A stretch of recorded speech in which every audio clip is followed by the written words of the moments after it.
It's the movie that Tom Holland was dreading. It takes tennis, it makes it sexy. It's Challenges.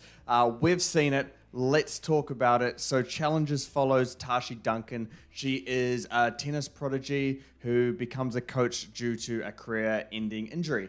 And she is married to a champion, and he is currently on a losing streak. And so they enter a challenger, which is basically like the lowest competition for pro tennis.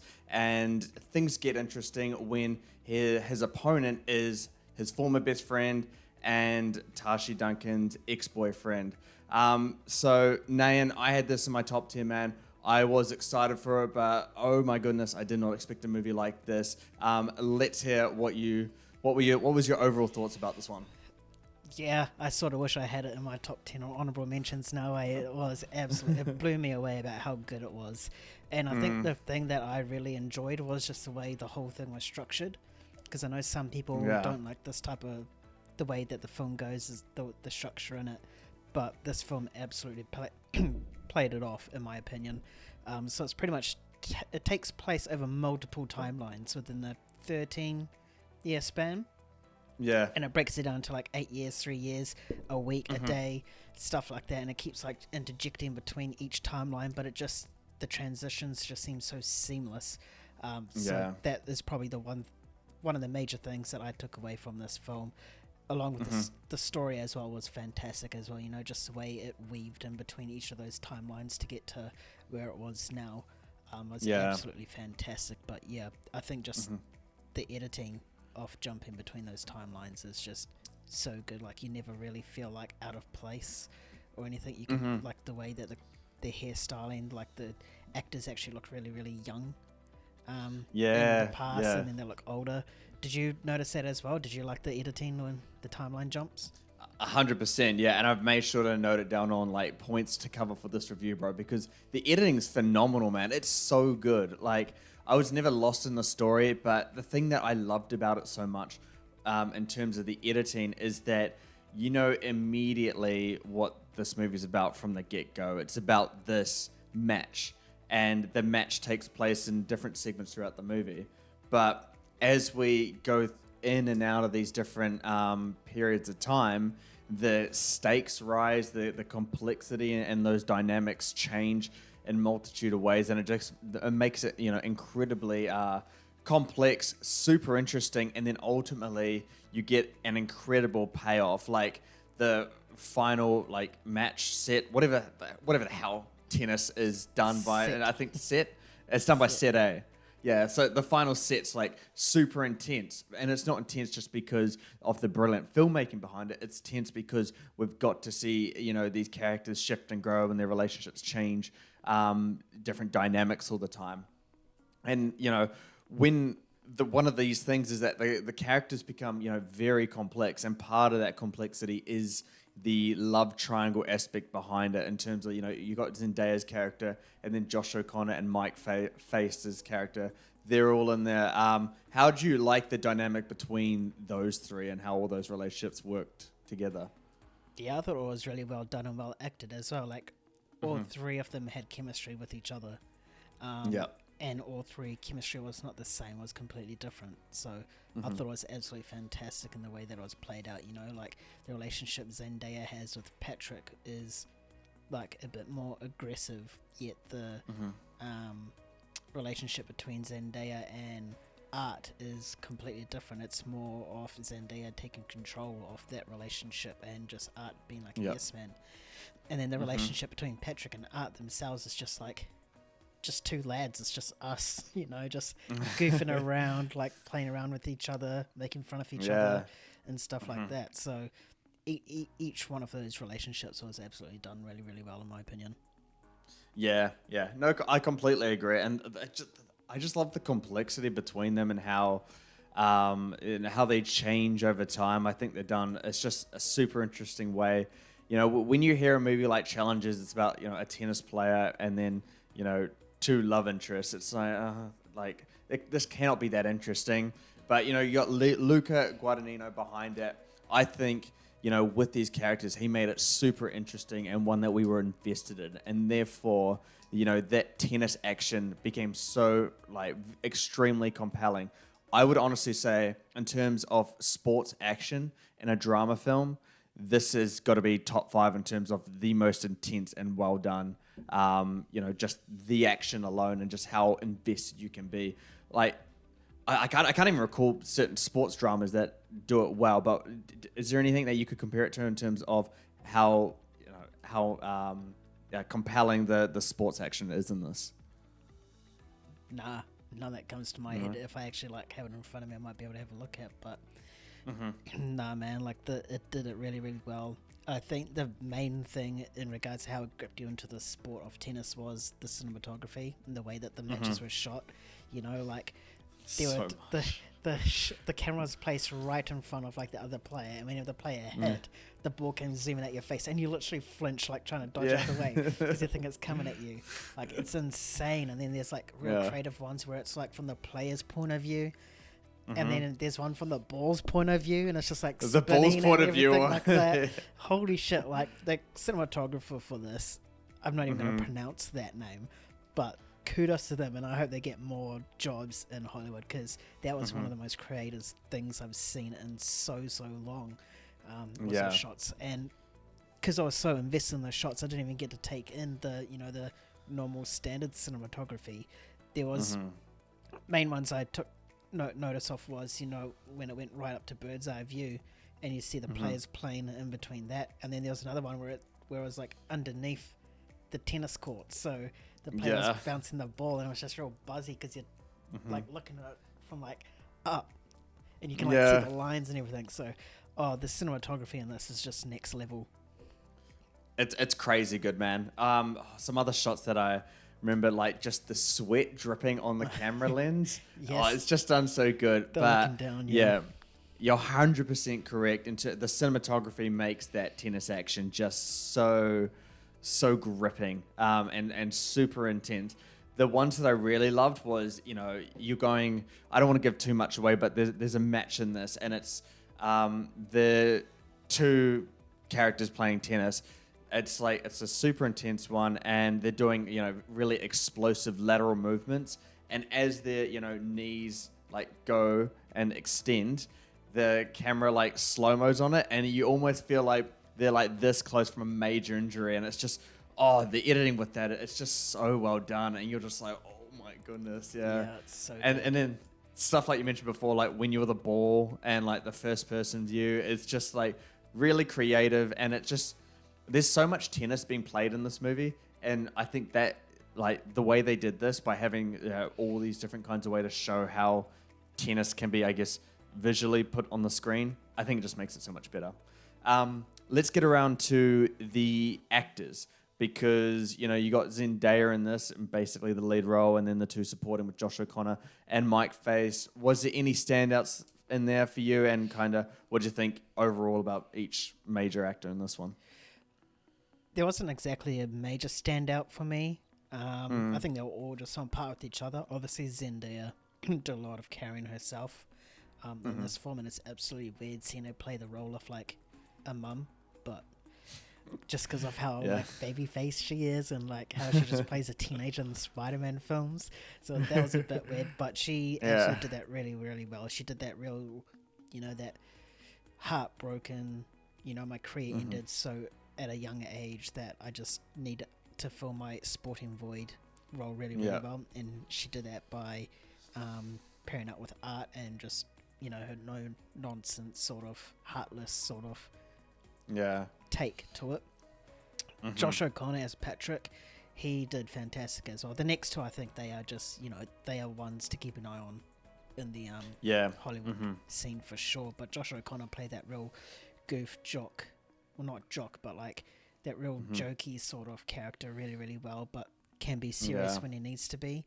And then Mike Faist was just excellent in regards to just how he wants to be the best. He knows that he's slipping away.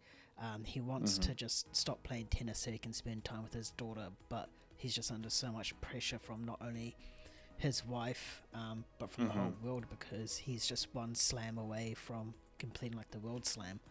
Which is the US Open. He just needs that tournament win. So you can really feel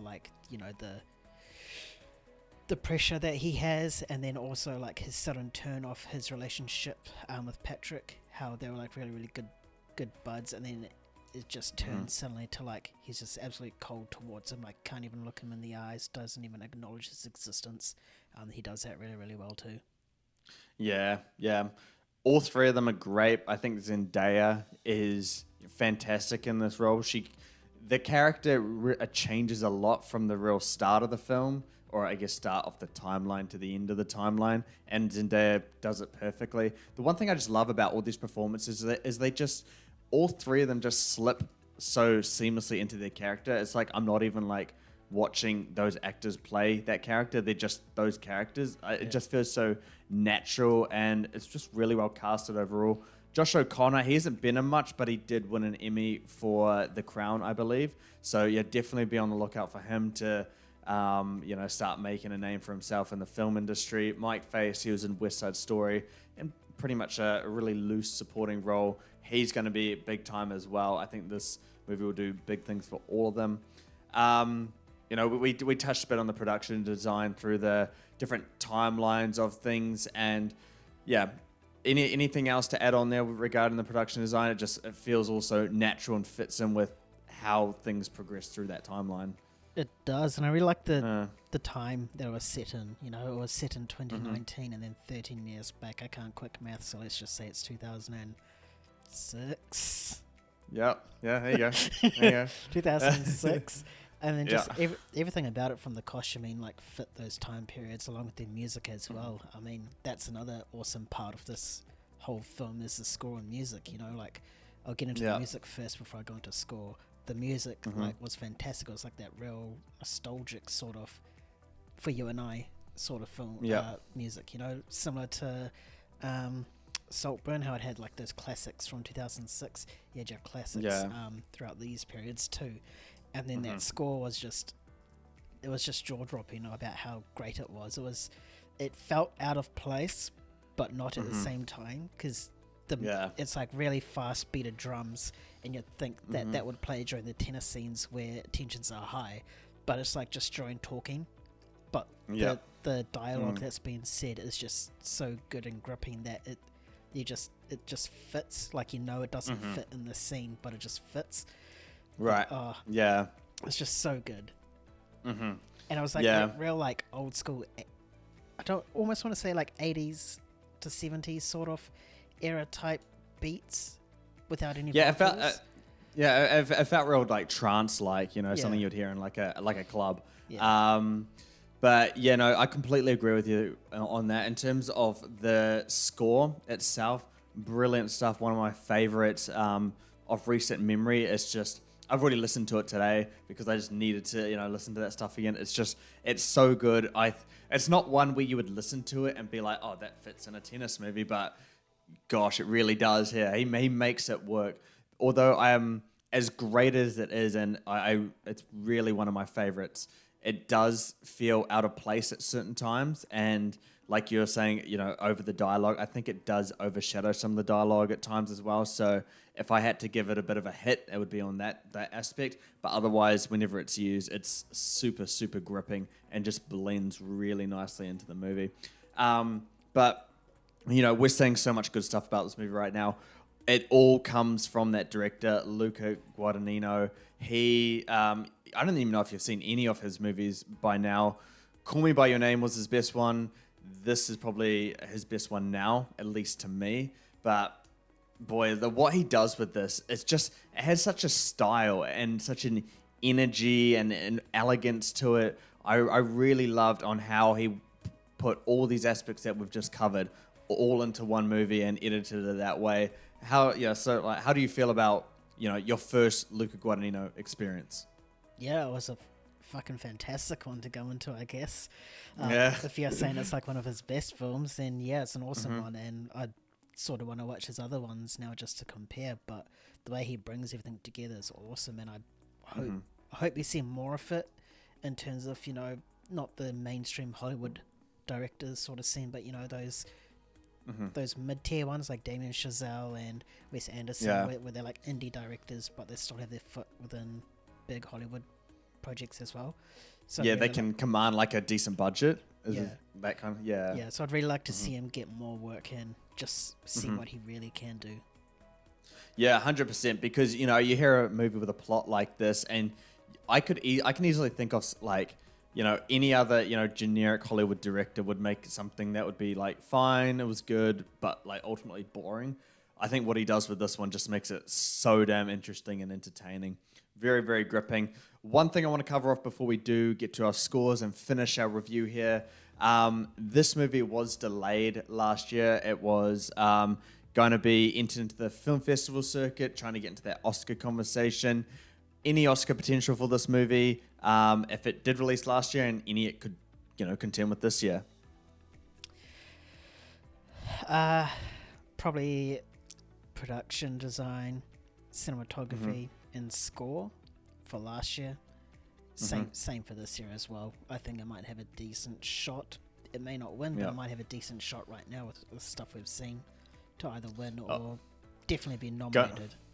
Yeah, well, I mean, score, like, I just, Atticus Ross, one thing about the score as well, Atticus Ross and Trent Reznor, man, go listen to their stuff. They are so good. Like, they did The Social Network and Soul, and they're very similar in that sense, but they are absolutely, you know, overdue for a Best Original Score Oscar, because I don't believe they've won yet, but they are so good.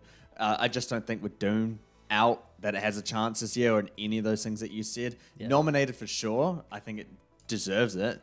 But editing, I would be down for it to get editing. Definitely for editing as well. It's really well edited, especially with the multiple timelines that it's trying to jump across. Like sometimes it can be way too overstuffed, but it just does it so seamlessly. What about Zendaya? Best Actress? I was thinking about that. I think for now she would be, but as we see more and as more films come out, I think she'll be dipped out, and worst case scenario, she gets one of those, you know, sympathy nods or like filler nominations. Yeah. I think you might be right about that. We'll have to wait and see on how the Oscar conversations move going forward. But man, I gotta say, 2024, we've been bagging on this year so bad, like in terms of it not being hyped at all. But it is treating us well, bro. We're feasting so well at the moment. It is. We've had Monkey Man, Dune Part 2, Civil War, and now Challenges. It's so good. So good. And now we're gonna have Fall Guy, or at least I do next week. I'm sure you will as well. Yeah, I got on the same day as you. Yep. Yeah, and then Fall Guy next week. That's a film that we're supposedly absolutely trashing on, and it's getting good reviews. So I'm really intrigued for that one. I know, me too. I'm like looking forward to it now in a weird way. But yeah, like I guess at the end of the day, it doesn't matter about the hypeness around these movies. It's about the final result and if they're good or not. That's what makes a movie year great, in my opinion. All right, so we'll cap things off now. Nain, your score out of 10 for Challenges. What are you going to give it? I'm going to give it a 9 out of 10. A 9? 9 out of 10, eh? I'm going to go a 9.1.